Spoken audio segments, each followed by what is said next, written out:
I am the Tofu Golem. Please enjoy the video. In this video, I will show you how to open your Toyota Yaris key fob. First, gather your tools. You'll need a small flathead screwdriver and a fresh CR 2016 battery. Make sure you have a clean, well-lit area to work in. This simple task is quite straightforward and should only take a few minutes. We'll go through each step carefully, ensuring you can replace your battery with ease and get your key fob working perfectly again. Let's get started. Now let's open the key fob. Look for a small notch, usually on the side where the key ring attaches. Carefully insert your small flathead screwdriver into this notch. Apply gentle pressure and twist the screwdriver slightly. You should hear a small click as the two halves begin to separate. Be patient and avoid using excessive force to prevent damaging the plastic casing.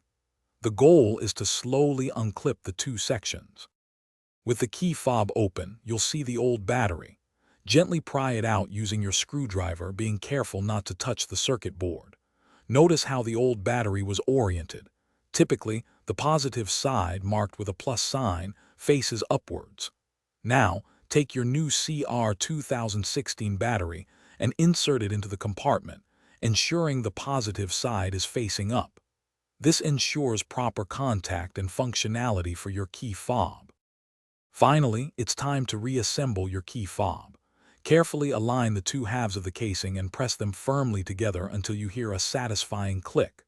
This confirms that the fob is securely closed and protected. Test your key fob to ensure all buttons are working correctly. You've successfully replaced your battery. Also, if you're looking to keep your car smelling fresh, check out the description for a link to Little Trees, Black Ice, and other great deals. Thanks for watching. Thanks for watching. Consider subscribing if we helped you today.